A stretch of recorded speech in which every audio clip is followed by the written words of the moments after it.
order for the economics of that to line up, you need the job that justifies reasonably high cost of living this guy. But the goal is ultimately, they are made out of metal, out of a metal called ER70S/6.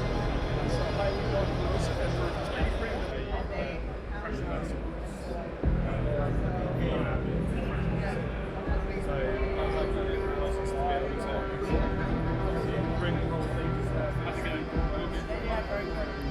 We are trying to enhance the subsea capability of humans, and through that, we are building an integrated platform.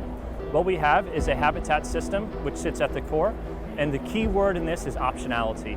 What we're trying to do is allow individuals to go and be at depths of up to 200 meters for at least a month at a time. And what we're trying to do is buy time, raise productivity for science, for research, and other critical activities that occur on the seabed to happen in a more fluid and safe way.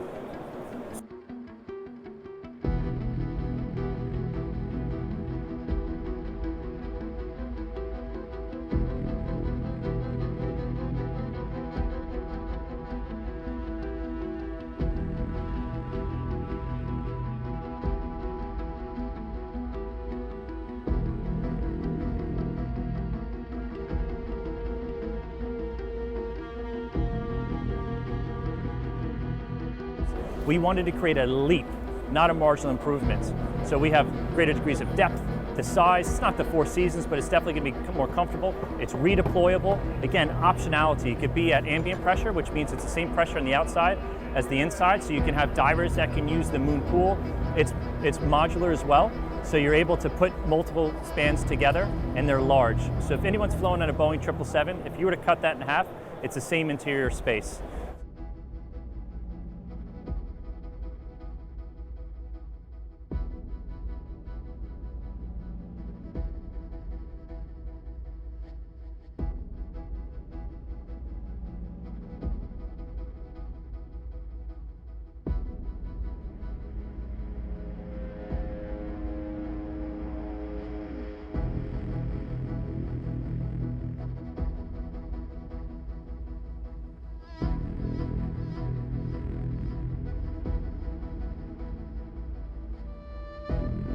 6.1 meters in diameter, 17 meters long, and it's split level. So on the top deck you would have your accommodation, so 6 individual soundproof rooms. One of the challenges in saturated environments is that you tend to snore a lot, which then, if you're not sleeping, then that's going to cause mental fatigue, which we don't want to happen. We have our dive center, which is on one end, which again has that active moon pool for that fluid exchange into the surrounding sea, and then a communal area. Now, that reconfigurability is also on the inside. You can reconfigure that top deck to have a dry lab, a wet lab, a communications hub, or even a cinematography studio.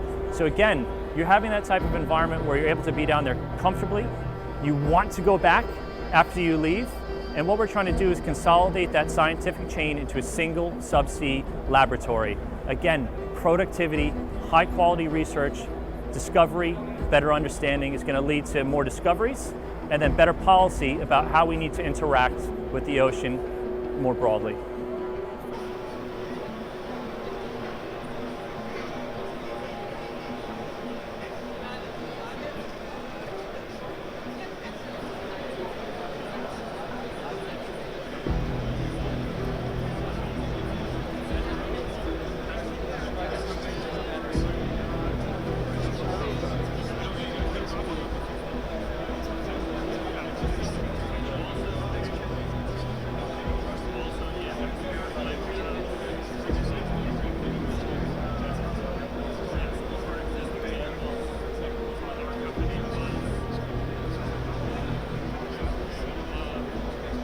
The Sentinel itself is 6.2 meters in diameter, and what we're going to be doing to enable that large-scale format is getting 6 robots to work in synchronization.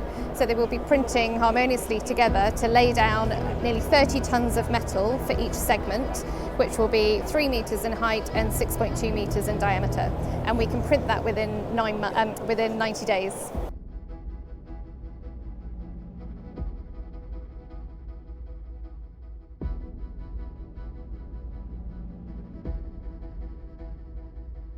I mean, we could see the stars, and everyone's focused on going to space, but we have this wonderful alien world in the ocean, a world that is wholly underexplored in terms of not only our ability to map that seabed. It's estimated around 40 to 50% of seabed has not even been seen by human eyes or by robots either. And you think about the amount of biodiversity that's down there that's undiscovered. It's estimated, the number's large, but looking at research out of NOAA over in the United States, it's estimated about, we've only discovered 25 to 30% of the species that we believe are in existence in the ocean. And the applications in terms of what we might discover from a healthcare perspective or a lifespan perspective, it's more likely we find a cure for a neurodegenerative disease or cancer in our oceans, not anywhere else in space. So this is the world we need to explore first before we're so keen to get off of it.